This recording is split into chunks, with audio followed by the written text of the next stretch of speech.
Welcome to another edition of In the Spotlight, brought to you by Crimson Cloak Publishing, the earth-friendly publisher with books for both adults and children in a wide variety of genres, available in paperback and hardcover, as ebooks and with some audiobooks as well. In the Spotlight is a wide-ranging weekly interview show with authors, entrepreneurs, professionals, and other experts. Your host is Cynthia McGregor. Opinions and views expressed by the guests or hosts on this show do not necessarily reflect the opinions and views of the creator, Crimson Cloak Radio, the network, the hosts, or sponsors. And now, here's Cynthia.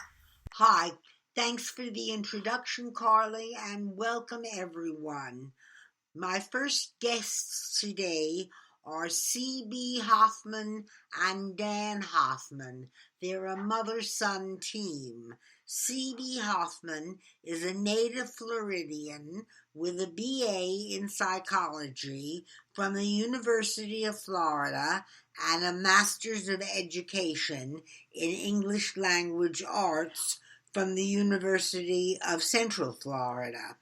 After retiring from 29 years of teaching English and psychology in Orlando public high schools, she has a new career as an author, audiobook recorder, and public speaker. She resides in Oviedo with her husband, John. They have two sons, Dan, a graphic designer, photographer, and international travel blogger, and Mark, a computer science graduate and IT.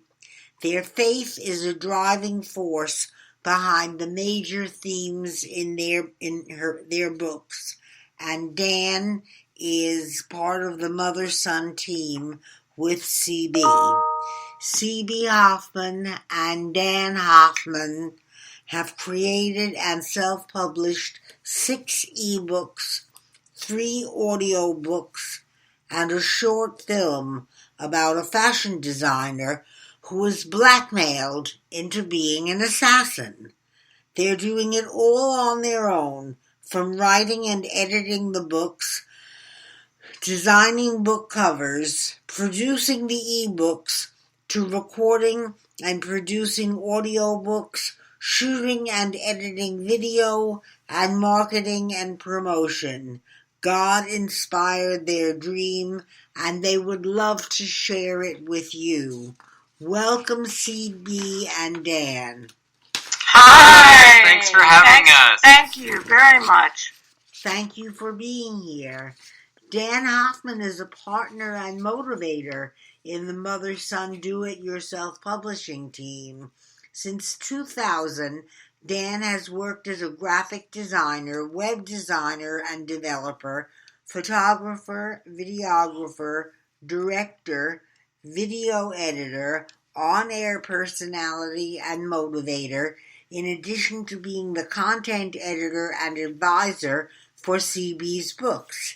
His 19 years of experience and degrees in graphic design from Parsons, the New School for Design in New York City, BA in Marketing from the University of Central Florida, and certificates in web design and development from Noble Desktop in New York City, provide the foundation for his creative strategic project approach. Dan has a drive to explore any creative medium with unbridled optimism and translates innovative concepts, strategies, and processes into superb deliverables. After 12 years in New York City, Dan, a native Floridian, and his wife Emile, a Brazilian-American, spent 12 months during 2018 and 2019 traveling in South America, Hawaii, and Southeast Asia, creating content for their travel blog. He also invented an officially licensed collegiate product for which he has a design patent and 3 trademarks, sparking another family business and learning opportunity. Wow, how did you guys get started? That sounds like a lot when you say it like that. Yeah, how did you guys get started with all this? Oh, well, that is a very interesting question. So I think the way that we got started collaborating was that I was in New York City walking home from work, and I was talking to CB on the cell phone, who CB was in Florida. And I said, CB, let me hear your book. And CB said, she was accustomed to coming here. She was an assassin embroiled in a sultry web of blackmail and deceit. And I said, what? I couldn't believe it. And so I had to hear more. So she ended up reading the first paragraph and then the first page and the first chapter. And, before you know it, we had read the whole book, and we were talking about where it could go and what we wanted to do with it, because I knew that she had been working on these books. How long have you been working on these books, CB? Like 17, 30 well, years? at the time that you wanted me to read it? Mm-hmm. Oh, gosh. I worked on it the entire time I was teaching. That was 29 years. But, during that time I was working, also getting a master's degree and having a lot of papers to grade, and because teaching English is a lot of essays and so forth. And so I only got to work when I could squeeze it in for summer breaks and so forth. So I had completed the book by the time you called, and I would say so. That was midway through. I would guess 18 years. About 18 years before you decided that it should become a trilogy. Right. Well, and then so I asked her to read it, and I fell in love with it.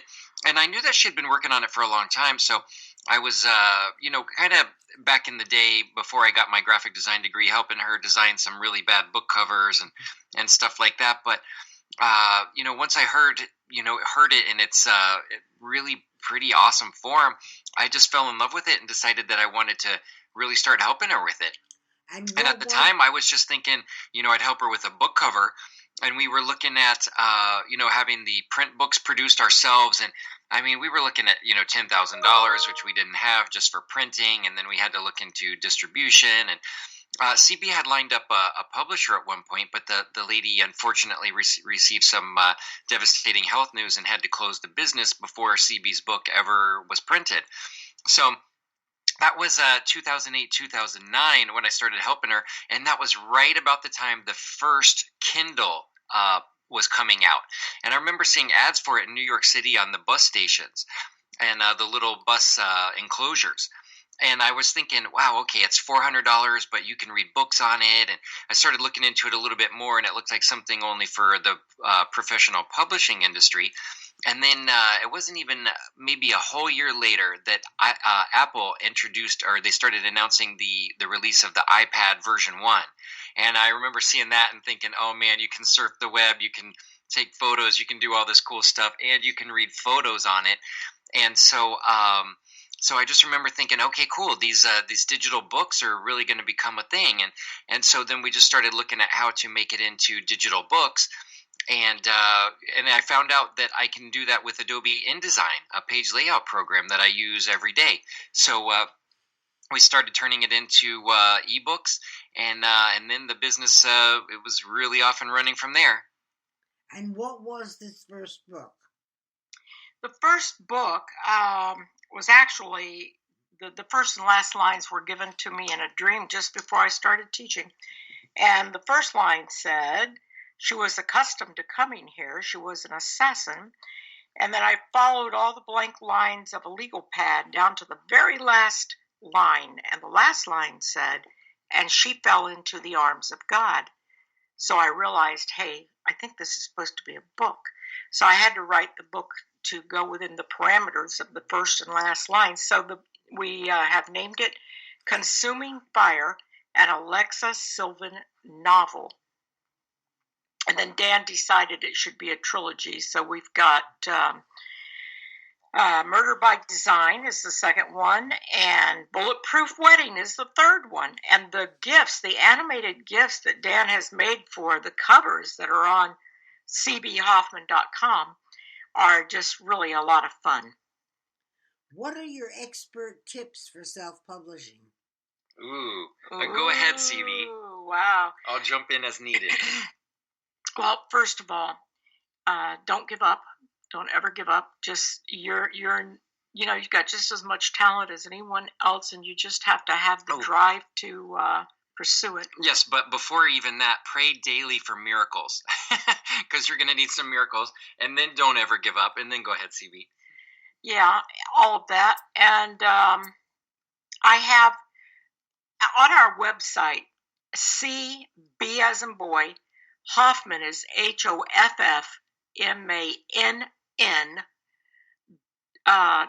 .com/how-to. We have writing tips there, free for anybody who wants to download them. They are tips about how to write fiction and nonfiction, how to get your manual copyrighted, and also information about ISBN numbers. So there are some tips there, and I go into quite a bit of detail and even have some graphs drawn to help people. Right, and if you want to be self-published nowadays, Amazon, iTunes, and Barnes & Noble all have little programs that are free that you can upload your manuscript to, and if you have a cover designed, you can upload it to them. It takes them a few days to approve it, and then it's available for sale. Really, the hardest part of self-publishing is getting the word out and letting people know. Well, also, I think the cover designs, you could, Dan had a really good idea. He said, why don't you go online to like Amazon and look at books that are in your genre that cover basically the same kind of information, and then figure out which covers you like and which ones you don't like, and what are the things about them that you don't like or you do like, and get that together to help you if you're trying to design your own. Or go ahead, Dan, you know about it. Right, so even before the cover design, so let's say you have a manuscript that you really like. What you need to do is submit that to copyright.gov and get it copyrighted before you share it with anybody, family, friends, anybody, because once you transmit it digitally to someone, it's out of your control. So if you've got it copyrighted with the United States government, then you're good to go, and then you can share it freely. And then we recommend starting a cover design at that point. Share it with, trusted family and friends and collaborators, perhaps an editor, proofreader. Get all that stuff done. And then what you can do when you get it back and you've edited it to your liking, then submit it again for copyright quote with changes. And so then it's copyrighted again. And then from there, if it's perfect and you're ready to self-publish, then you could go on to iTunes, Amazon, and BarnesandNoble.com and upload the manuscript and your cover design. And once they approve it, they'll send you a link, and it's available for sale in those stores. And what are you currently working on? Oh, wow. We are working on what they call an audio drama podcast. So that first book, it's called Consuming Fire, an Alexis Sylvan novel. It's about a female fashion designer who was training as a young girl to become an Olympic sharpshooter with her father. It was her father's dream. And a tragedy happens, and she ends up getting blackmailed into being an assassin. And so what we're working on is called Fashion Assassin Podcast. And so it is a audio drama of the first book. And so it's pretty cool because CB does all the narration and the voices just like she did in the audio book. But for this one, we have myself, my dad, and my brother doing all the voices of the males in the book. And we subscribed to a sound effect library and downloaded a whole bunch of those, like gunshots and car tires and doors opening and closing and footsteps and so police sirens, gunshots. Yeah, lots of gunshots, and so we have incorporated that into the audio editing and music and all that. So that's what we're working on. CB, you actually just finished yesterday. Yeah. Editing. Yeah, and mastering all the tracks for the very final episode. So we are ready, I guess, very soon to go live with our Fashion Assassin podcast. It's like old time listening to the dramas over the radio, like Orson Welles used to do. Yeah, and so now we need to figure out how to get it distributed so it can be on iTunes and SoundCloud and Stitcher and all those. So we'll just finish mastering those in the next couple of days, and hopefully that'll be live within a week or two. Is there a podcast address that our listeners can go to? Oh, that would be great. Yes, just fashionassassinpodcast.com. If they go there, it's actually live, but I haven't finalized the cover artwork, so it might look a little bit messy at this point. But hopefully, sometime in the next 2 weeks, it'll be all situated and it'll be live. And we would love for people to listen to it and let us know what they think. It's free too. Yeah, it's totally free. We broke the book up into 34 or 32? 34 episodes. 34 episodes. For the first one. Yeah. Yeah. Oh, and all three of the books in the trilogy, Consuming Fire, Murder by Design, and Bulletproof Wedding, all of those are on audible.com as well. And does having a free podcast where people can listen to the book, does that cut into your book sales? If they can listen to it for free, will they still buy the book? Well, we hope they will. Yeah, we hope they will. Yeah, because there are some things when you're listening to it that you might not quite totally catch or understand how some things fit together, and you might want to. I mean, our books are so expensive, though. They're 99 cents. That's the ebook. The audio books are the price is set by the distribution platforms.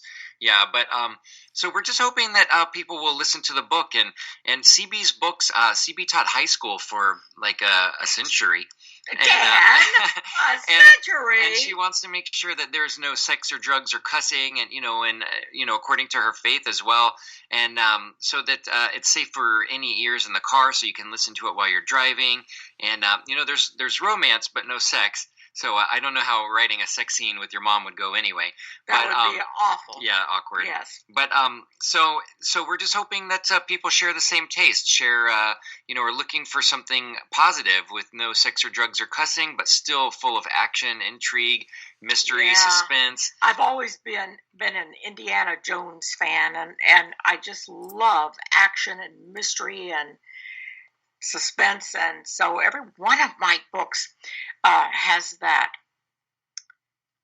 What's the hardest part of DIY publishing? Oh, working with your son, for sure. No, go ahead, CB, in all honesty. In all honesty, the hardest part, I think, is marketing. Yeah. Marketing and promotion. Actually, I thought creating the tracks and episodes for the audio podcast was going to be hard. It is, but it is so much fun. I loved hearing the book just come to life, and all the characters just become so real with the music and the sound effects and the voices, and actually seemed like a totally different book to me. And let me tell you, so we've been talking about the audio recording and podcast and all that, and the way we got started on that was, so we had just come out with the first book, and I knew that audiobooks were on the rise. We're talking like 2009, 2010, and so I went over to my favorite electronics store in New York City, and just asked them for their recommendations on some equipment. So we got a really nice, affordable studio condenser microphone, the little pop filter, the boom arm, the little audio interface for the computer, and headphone jacks and all that.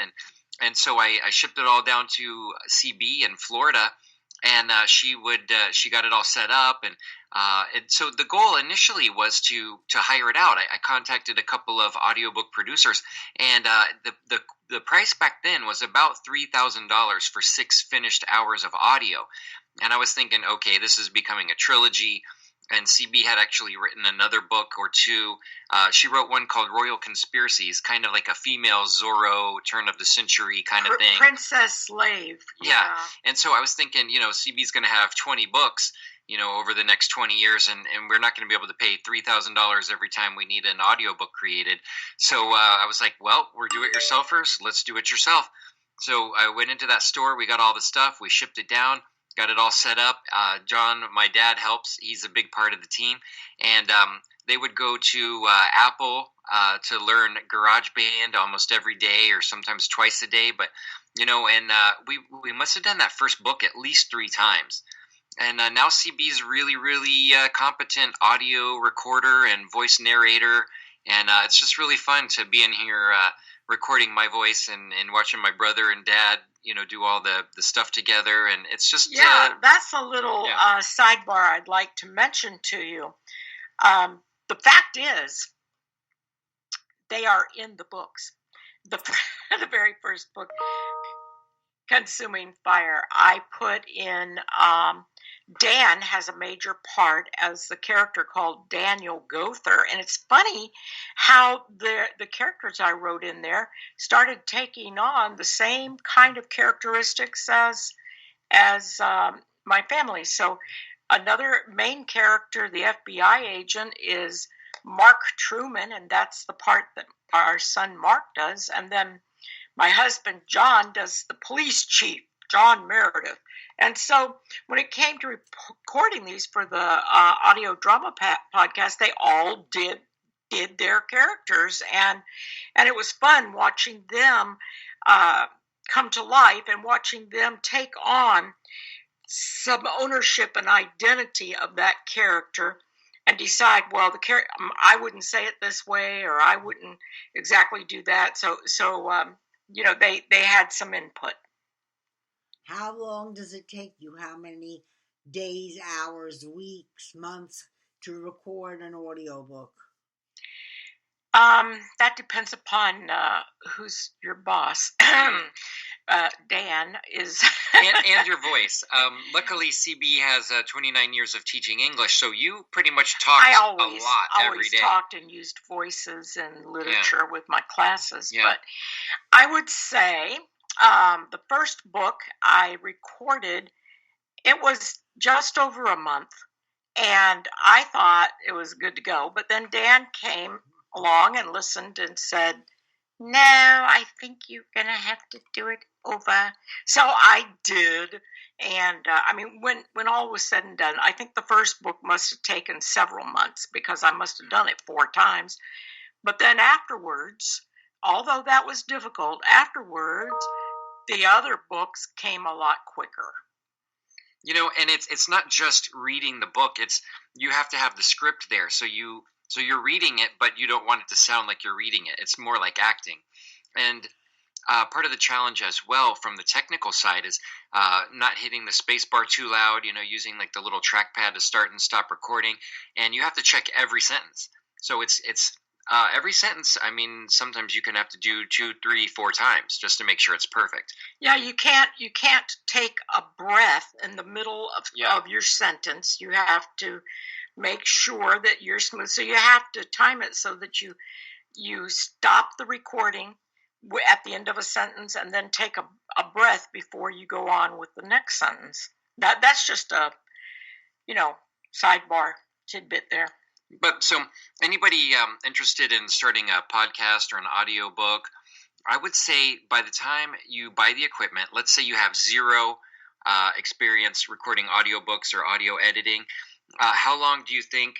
So I would say, at least a month before you're pretty comfortable in like, let's say, GarageBand or another audio editing program? Well, I guess it depends upon your personality and your skill level, but I would say a month is a good guess, yeah. So a month to learn the program, and then I would say probably 2 or 3 months before you have a really excellent recording. And Audible, Amazon, who's in the parent company of Audible, they're very, very strict. They have some very strict requirements, and you have to upload every chapter individually on their website before they'll approve it and put it all together as your book. They'll reject little segments or major portions, or even just from a sound and a technical quality standpoint. Yeah, and listen, you can go to ACX. A as in apple, C as in car, X.com, and you can download their requirements because they have quite a few requirements, and you want to know exactly what those requirements are before you try to record anything for Audible. And did you say GarageBand? Are you recommending GarageBand for editing? Well, if you have a Mac, it comes for free on the Mac. Yeah. I know that there's a lot of other programs out there. There's Audible for Adobe. No, I'm sorry, it's called Audition. I have never used it, but Adobe Audition. But you have to pay for that one. I am so practiced now in GarageBand, and I totally love it. And I think it's a doggone good program. And if you have a Mac, then you're crazy not to look into that. Yeah, and it's just whatever program you're most familiar with. I know that there are a lot of programs out there. Like, for instance, I'm a graphic designer and I use Photoshop most of my day. But I know that there are some programs out there like GIMP and a few other things which are free and are a little bit less robust, but they're free. So just depending on your level of interest, and maybe start off with a free program, see if you like it. And I would think I think all of this equipment, a couple $100. You don't need to do and much more than that. a real advantage of working with GarageBand. You can go into an Apple store with your computer, if you have a laptop, and they will help you figure out where your problem is with GarageBand. Or sometimes you can just call them on the phone and talk to one of their they call them Genius Bar, and you can talk to one of them and describe the problem, and they can even take over the control of your screen and figure out what's going on. I mean, I think the support offered by Apple for GarageBand, that is a very serious advantage. Folks, we only have 4 minutes left. Tell us what it's like being in partnership with each other. Well, usually it's pretty good. So initially, when CB was just reading the book and we were talking about it, we never really had a formal agreement in place. We both just loved the content, and we wanted to see where it would go from there. And I would be a little bit more precious with my comments with her, because I didn't know how much she wanted my feedback or not, or I just knew that I wanted to help her with some things, like instead of taxis, like ride shares, instead of like film cameras, help her with the digital technology and some of that stuff. But it was all good, even though sometimes it's irritating because it's not what you're thinking to do or the direction you want to go.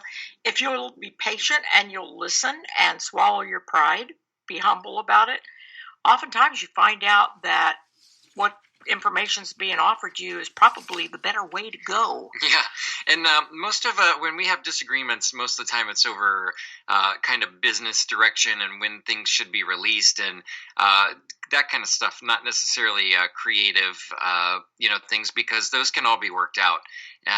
Especially if you're willing to be creative and really willing to work together, and if you both have the shared dream and the shared passion. And, these have been side hustles for us for in excess of 10 years. We've all had jobs. I was working full time and going to school in New York. And, so it's really nice to have a chance to be able to work on it with CB. So if it's a passion, you'll make it happen. We complement each other. I take care of the majority of the writing aspects and editing and all that sort of thing. And he takes care of all the technical. And I'm so glad he does, because I don't know anything about that. And your website again is cbhoffman.com. That's C like in cat, B like in boy, Hoffman with 2 F's and 2 N's at the end, HOFFMANN.com. And the DIY tips are on that same website with a /how-to, and how-to is run together as one word, HOWTO. Am I right? Yes. Right. And if they check in from time to time, we're getting just about everything on the technical side, the covers, how to do covers, websites, all that. We're going to be uploading those to that for their use pretty soon. Well, folks, our time is up. You've been fabulous guests, and I hope you'll come back. We'd love to. Thank you. Thanks for having us. This was a pleasure. I'd love to have you on the show again, really seriously. But I got to do a commercial now and then bring on my next guest. So thanks a lot. Take care. Be well. And have a blessed day. And you too. Thank you. And I hope to talk to you again on here soon. But I gotta talk about Crimson Cloak Publishing now. Crimson Cloak Publishing is a wonderful publisher. They're the sponsors and owners of this show, and they have fiction, they have nonfiction, they have adult books, they have children's books, you name it, and they have Princess Jellybean Jellybean Adventures. Book 2 is out. It's called Mama's Map. What's it about? Shy Penelope Possum is lost. Princess Jellybean joins her quest in looking for clues to find the way back home. It's the second book in the Adventures of Princess Jellybean series. It's filled with friendship, fun, and unexpected finds. After all, the best adventure is yet to come. Find it at mybook.to/Jellybean, and that's spelled with an I, not a Y. It's JELLIBEAN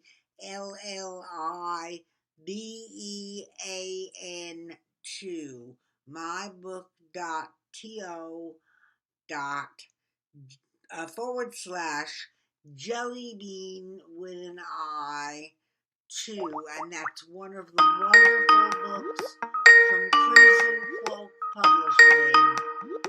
And Crimson Cloak brings you everything from fiction to nonfiction, from children's books to adult books, everything except erotic romance. No erotic romance, but for wonderful books, go to crimsoncloakpublishing.com. And now, here's our second guest, Meagan. Hi, Meagan. Hello, Cynthia. Thank you for having me on the show. It's a pleasure to be here. Good. Meagan J. Meehan is a published author, poet, cartoonist, and produced playwright. She is also a stop-motion animator and an award-winning abstract artist who presently works as a journalist. Meagan holds a bachelor's in English literature, a master's in communication, and is currently pursuing a PhD in educational psychology. She's an animal advocate and a fledgling toy and game designer. God, you've got your fingers in a lot of pies, Meagan, haven't you? Absolutely. Everything kind of ties in together, though, because the visualness of the art that I do, even though I do very abstract art, the visualness of that kind of helps me when I think of like toy designs, even though I don't have any toys in the market right now. That's something I definitely want to get into in the future. But so the visuals there kind of play into each other. And then as far as the writing goes, I write short stories, I write plays, I write novels, I write children's books. But the bottom line is that it basically is just all storytelling. And so if you can tell a story in one medium, you can usually tell a story in another medium. And this year is exciting because this year was the first time that I ever got a screenplay of mine greenlit for production. So I actually had a couple of screenplays of mine greenlit for production with two different companies this year. So next year we're going to be filming the first of my movies. It's a short film that will probably be filmed in a supermarket called Stu Leonard's out on Long Island. So that's the first one, and that's a family-friendly comedy, a short film, with a company called Unknown Works Films, or Unknown Works Productions. And then the other films that I'm doing, there's a couple of short ones, and then one feature-length, with a director out in California known as Michael Davis Films, Michael Davis Productions. He's a fantastic, fantastic director, and all of those are in the horror genre. And then the feature-length one is actually more like a psychological thriller. So this is my first time ever diving into film, so that will be kind of interesting. Meagan, how did you get in touch with these producers? If our listeners, any of our listeners, have fiction books or stories that they'd like to see produced as films, how would they find interested producers? That is the toughest thing to do when you're a writer, but I am very blessed to be a journalist, and I write about arts, entertainment, and lifestyle and leisure, and I have met a lot of people just through my freelance journalism career. So a great way to meet companies like this is if you write, even if you blog, it's always better to actually write for a news media organization, because you just get more leads that way. But even if you have a blog, like if you're willing to interview people and you're willing to kind of make your way into the industry that way, it does help you make a lot of connections. Another thing you can do is, if you have a screenplay that you really want to get out there, what I would do is suggest Googling like Screenwriters Association websites, and then just Googling companies that make films that are more like direct-to-video films, or like TV movie films, because obviously you have to, the movie industry is pretty much like any other industry, where you have to kind of start at a lower level and then work your way up to higher levels. So there's a lot of independent film companies out there that are actively looking for screenplays. One thing that a lot of directors and a lot of actors and actresses will tell me over and over again is that it's much easier for them to find actors and actresses than it is to find screenplays that have substance. They get a lot of screenplays in that just is not great material, so they're always looking for good material, good original material to work with. So what I would really suggest doing is just Google companies in your area, like wherever you're located.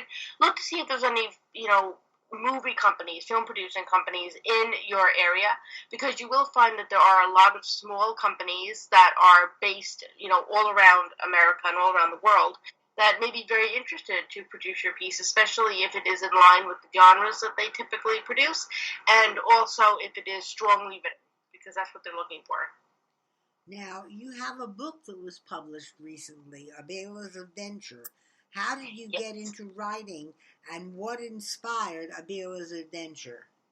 Well, I have been into writing since I was really, really young. I've always been writing stories. I wrote the first thing I ever got officially published. Well, I have a column in a little magazine called The Great South Bay. It's a Long Island magazine, and I've written for them since I was 18, little comedic stories every month. But the first book I ever got published was a novel, a Western called Dry Heat with Avalon Books, and I actually wrote that when I was 19 and 20. I was in my undergraduate degree at the time, and I found out about them through a classmate. And then that book got published when I was 22, but it got accepted when I was still younger. So it was kind of weird to think something that I wrote when I was 19 ended up getting published. I never got rejected, so that was a blessing. And Avalon Books was not self-published. I've never had to self-publish so far. But then from there, I wrote a mystery for them. I wrote a romance, so that was like their three genres. And then from there, I just kept looking for more and more publishers. So I love writing children's books. I've always had a real thing for kids' books. And I wrote a number of ebooks for a company called Smart Kids Club, who are excellent, and I would recommend them to anybody. But after that, the Smart Kids Club works in the virtual realm. So I was always looking for a publisher of children's books, like physical children's books. And it's funny, it is the most difficult genre to break into. You can definitely find, even if you don't have an agent, you can definitely find small presses that are interested in publishing novels and short stories and other genres. But children's books are incredibly, incredibly difficult to break into. So what inspired the children's book that I wrote was actually finding the publisher, which I found in a really strange way. So I write plays, and back in March of 2016, I had my very first play produced. It was called The Muse, and it was produced at a little theater in Manhattan called the Manhattan Repertory Theater. And The Muse involves this little goblin type of character, because all my plays are kind of outrageous and strange, and they include these really bizarre characters. So the title character in this play was like a little green goblin character, and I had to get a costume made of the Muse. And through the call for actresses and just through like the casting call process, I met this incredibly talented actress and set designer and costume designer named Tracy Jane. So Tracy ended up custom making the Muse costume for me, and we had to get the costume fitted. And the night that we had to get the costume fitted, the actress that was playing the Muse couldn't make it. She was at another audition or another show, I believe she was in. Now, luckily, I happened to be around the same exact size as the actress who was playing the Muse. So I said to Tracy, you know what, I'll come to your house, I'll try on the costume, and then we'll be able to, tailor it and finish it. Because if it fits me, it will probably fit the actress, because we really were very similar in size. So when I ended up going over to Tracy's house and trying on the costume, and we're fitting the costume, she was telling me that she had illustrated children's books. That was another thing that she did. And she showed me some of the children's books she had illustrated, and she had worked with a company called Acute by Design. And this was a wonderful publisher. It was a small publisher. They're up in Connecticut, but they're not self-publishing. It's a small little publisher. And she loved working with them. And she told me that they basically like doing books that, are for children and have a multicultural edge. So I thought, I love the quality of the book. And I thought, wow, this is fantastic. So I went home and I researched the company. And I thought, wow, these books are fantastic. And then I thought, I should try to create a story for them and submit it to them. So the first thing I did is I reached out to them to see if they were still open for submissions, and they were. So then I decided I'm going to tailor-make a book for them. And I love animals. So I decided to make the main character of my book an animal. And I decided to focus on a parrot just because I love birds. And I decided, well, maybe I should make the parrot a bird from Brazil that moved to New York. The reason I chose Brazil is because my best friend lives in Brazil. So I decided to create a story where a family moves from Brazil to New York and brings their pet parrot. And their parrot's feeling a little homesick. She wants to go and find guava fruits, which are very, very common in Brazil, but are not as common in New York. They do have a couple of guava trees in some of the botanical gardens, but they don't really grow wild here. So the bird escapes from the apartment one day, and she goes on this adventure trying to find guava fruits. And every scene of the book contains some sort of icon of New York. We have the Statue of Liberty, we have the Brooklyn Bridge, we have the Empire State Building. And the illustrator, Meg Petrillo, did a beautiful job on this book. But essentially, the whole story was inspired for Acute by Design with the multicultural edge. And then I made it from Brazil, just like a note to my friend. And the book my friend now has 3 children. And the book is dedicated to her and her children. And the characters in the book are named after her children. Thomas and Flavio are 2 children of hers, and there's a little girl in the book, Maria. Now, my friend doesn't have a daughter yet, but if she does, she wants to name her Maria, so that's where the name Maria came from. And when I submitted this book to them, to the publisher, they accepted it, and I was so happy. And then I helped them find the illustrator. Now, they had their own illustrators, as most traditional presses do, but because I work as a journalist, I have a lot of contacts with illustrators, because I always do, interviews with illustrators and artists, because I like being able to give other creatives some press, because it's really tough to get press, when you're just starting out. And through my media contacts, I met Meg Petrillo, who is a really talented illustrator, and she agreed to illustrate my book. She loves birds as well. And it worked out really beautifully because now she has gone on to illustrate other books for Acute by Design. But anyway, as the book was being produced, basically, because we had gotten to the point that we had finished the text, we had finished the pictures, it was all ready to go. My friend found out that she was pregnant with another boy, her 3rd boy. And I thought to myself, oh my goodness, I don't have the child's name in this book because it's going to be another boy. So I felt really bad because I wanted to include him in the story as well.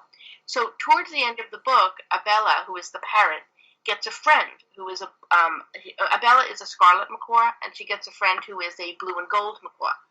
And I decided, well, let's name the blue and gold macaw Gustavo to tie in my friend's 3rd baby. So now all the names are featured in the book. So that was a nice little thing to be able to do. And then finally, what I decided to do with the book is to give a portion of the proceeds to a charity that supports birds. So whenever somebody buys Abella's Adventure, a portion of the proceeds are given to the Wild Bird Fund, which is a wonderful charity that operates out of Manhattan, and they take in birds that are injured or abandoned, and even though they're located in Manhattan, they'll take birds from anywhere.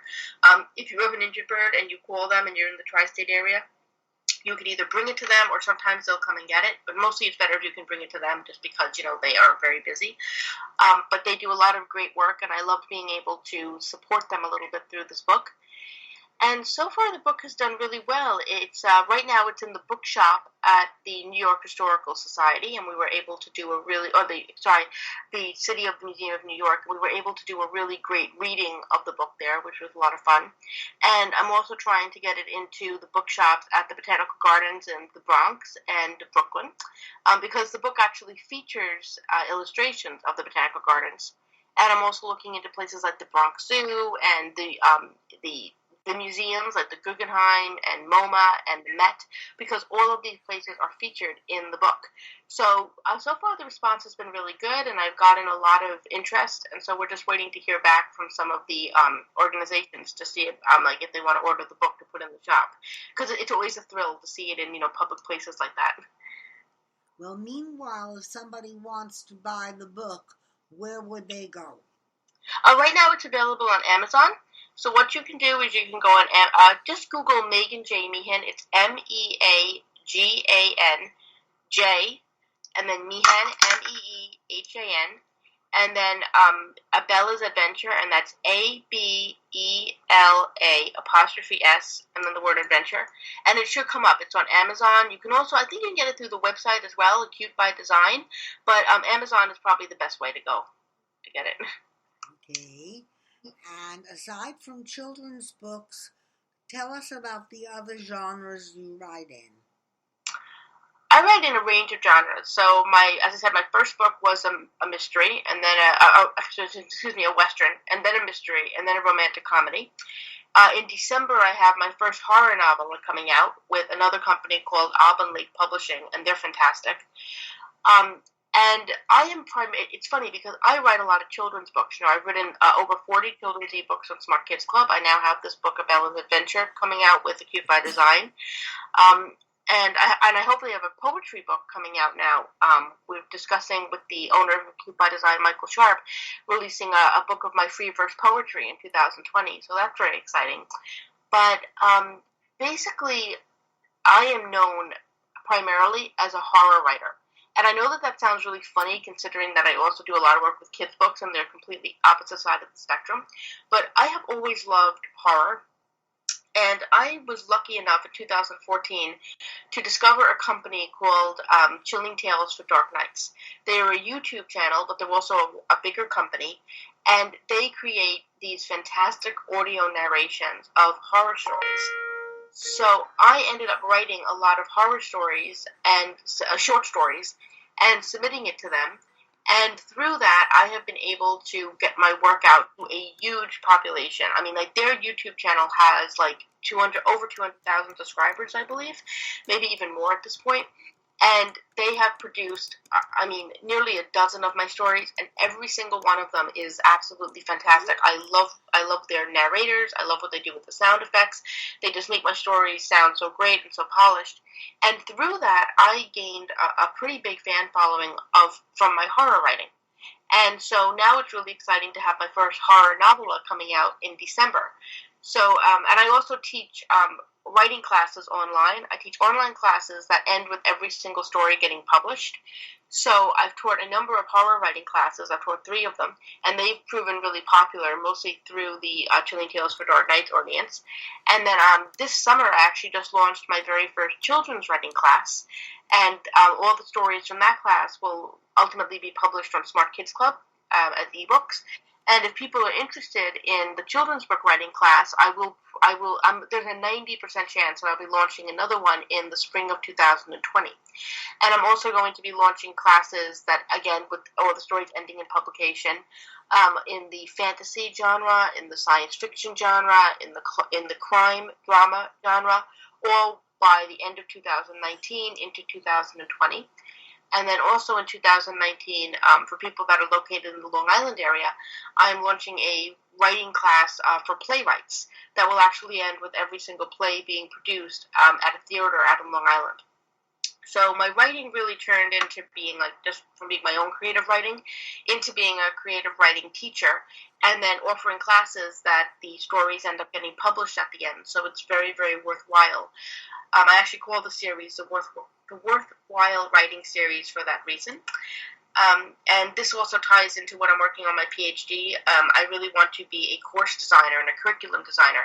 So being able to design curriculum for creative writing classes and then teach those classes is really, great training for ultimately what I hope to be a career in academics. You're an abstract artist, so what's your style like, and what influences your work, and also how did you get into curation? Okay, well, I'm known for my crazy sculptural wall hangings, or my bizarre sculptural wall hangings. So what I am a mixed media artist. So I create work on canvas or on wood that can be hung on a wall, but it's all three-dimensional, so it kind of pops out. So even if you sit it on a table, it could be a sculpture, and if you put it on a wall, then it's a wall hanging. I think they look kind of cooler as wall hangings a lot of times. I also do straightforward sculptural work.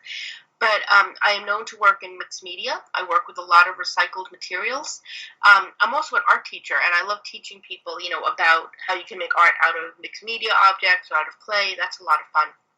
But my work is primarily very, very abstract and wild. If anybody knows of Calder or Moreau, I definitely am very influenced by them. Their work is very bright, very colorful.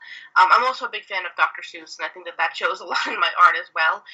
All my work none of it is realistic. It's all just very imaginative and bright and colorful, and it might not make any sense, but if you look at it and smile, then it has definitely done its job.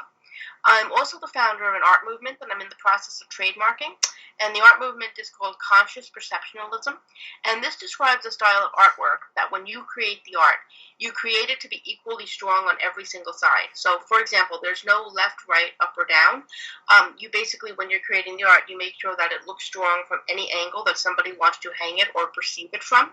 And most of my sculptural wall hangings are actually infused with a rig on the back, where when they're hanging on a wall, people can come along and turn them 360 degrees so they can be viewed from any angle. And I do the same thing with my regular sculptural work. I put a lot of them on lazy Susans, the things that you put on the table and they turn. Yeah. So when somebody is looking at the sculpture, they can turn the sculpture and look at it and perceive it from all different angles. And the conscious perception of art movement is something that I would love to branch out. As I said, I'm trying to trademark it. I'm trying to teach classes in it because it's not just something that I use. I founded it, but I want it to be something that other artists use as well, just so that we can kind of create a more open-minded approach to artwork and a more open-minded approach to how we perceive artwork and how we, look at something and see things through various perspectives. Because especially with abstract art, when you look at things to different angles, you see all different things. And then as far as curation goes, curation is something I'm just getting into now. But, I know a number of galleries and locations, again, because of my own experience, either showing art or just through my journalism. So I thought, wouldn't it be cool to be able to give other artists the opportunity to show their work as well? So I'm just starting to get into curation. The very first show I'm planning to curate is with a cat cafe out on Long Island called the Shabby Tabby Cafe. And the way this is going to work is that we are going to do a call for artists. And one thing that I want to make very clear is that I understand that a lot of artists are cash-strapped, and because, God knows I'm trying to pay for my PhD right now, so, I don't have a lot of extra money either. So I understand the financial struggles. So what I've done is that any artwork, it is completely free to submit artwork to be viewed for the show, and the only time that we will ever charge is after the art has been accepted. So basically, if you're paying a hanging fee, you know that your piece is guaranteed to be in the show. I will never charge anybody just submit work that may or may not be shown. And even then, the submission fee is going to be like $25. It's very reasonable, and your work will definitely be on display. But the way that this is going to work is that the pieces that are accepted get displayed at the Cat Cafe, and portions of both the submission fee and portions of the proceeds of any sales go towards the charity that provides the cats to the cafe. It's called the Golden Pork Society. It's out in a neighborhood called Huntington, Long Island. And they supply all these cats that are really sweet and really adoptable to the cafe. So the the curation is in support of a charity. It's also in support of a good cause, trying to raise awareness of a good cause, while also giving artists an opportunity to show their work. So that's something that I'm really excited about doing, and I definitely hope to branch out more with other art shows, and most of my curated shows will have some sort of a charitable edge, because I just think it's very important to show the power that art has in raising awareness of very important issues, and with me, a lot of those issues will be tied to animal-related themes, because I am an animal advocate. You mentioned your PhD that you're working on. What's your area of study, and what do you hope to achieve with the degree? Okay, so when people ask me what is my PhD in, I just say educational psychology because that's so much easier. But the actual name of the degree, it's very fancy, the actual name of the degree is Curriculum, Instruction, and the Science of Learning. So it's basically an educational psychology degree with a very, nice title.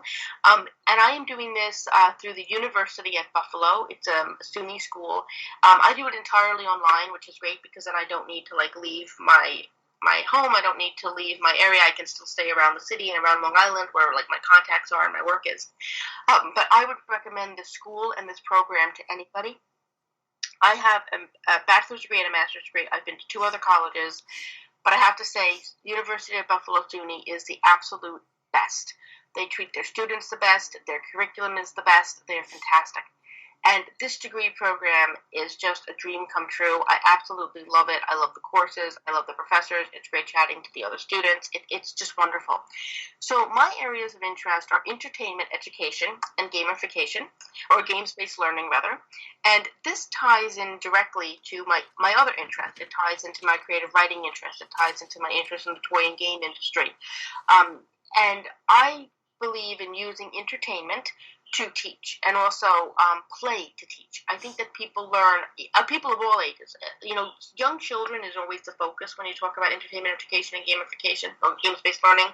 But honestly, anybody of any age learns best when they're having fun.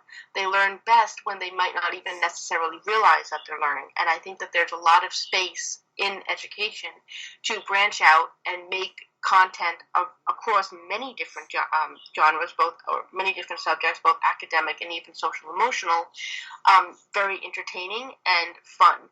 And that will ultimately gain a bigger response. And there's a lot of data now coming out where it's been proven time and time again that people do respond well to the style of learning. So with my PhD, what I hope to do is a number of things. First and foremost, I want to design online classes. I always want to work in the online realm because I believe in online education. I believe that is the way of the future. That is my preference for education. And so I'm always going to tailor everything specifically to the online realm. I do teach offline classes too, I teach art classes in person, and that's fine, but I really, really, really believe in online learning. So ultimately with my degree, I want to use it to design courses for online programs and possibly eventually branch out and design online programs themselves. Just given my areas of interest, I will always stick to media studies, communication, and of course, English literature, creative writing. And then also with this degree, I hope to use it as to help myself branch into a toy and game market. As I said, I had ideas for toys and games, and I would love to use this degree to kind of work in that field a little bit more, and also use the degree to support, maybe to base some academic studies around existing toys and games from other companies that have educational properties that I already do work for, and I already know what wonderful work they do. And I just feel like there's a lot of room in academia to include toys and games in academic studies to prove just how effective these products are. So that's why I hope to do a lot of things with my PhD. So I hope to be finished by 2021, 2022 at latest. So we'll see. Now, Meagan, you don't have a website, if I'm not mistaken. Not yet. I'm working on one. I'm actually working on one now, but it's not launched. It's a beta. Our listeners can find Abela's Adventure on Amazon or at acutebydesign.com. Yep. And you have LinkedIn, Facebook, Twitter, and several journalist profiles. And our listeners can find you by Googling Meagan, that's Meagan, initial J like John, Meehan, Meehan, and to speak to you about the children's book class, they can email you at Meagan MS, that's M like Mary, E like Edward, H like Harry, A like Apple, N like Nancy, M like Mary, S like Susan, at AOL.com. Is That's that correct. Okay, it's time we have to say goodbye. Thank you very much for being a guest. It was wonderful having you. Thank you for having me. It's wonderful talking to you. Thank you, and everybody, remember to tune in again next week, same time, for another great show. In the meanwhile, don't forget to pass a smile along. You have been listening to In the Spotlight with your host, Cynthia McGregor, brought to you by Crimson Cloak Publishing. For a wide variety of books for both adults and children in print, ebook, and audio formats, join us every Tuesday at the same time as In the Spotlight brings you interesting guests who entertain and enlighten you. I'm Carly McCracken. On behalf of Crimson Cloak Publishing, thank you for joining us, and we hope you'll join us again next week.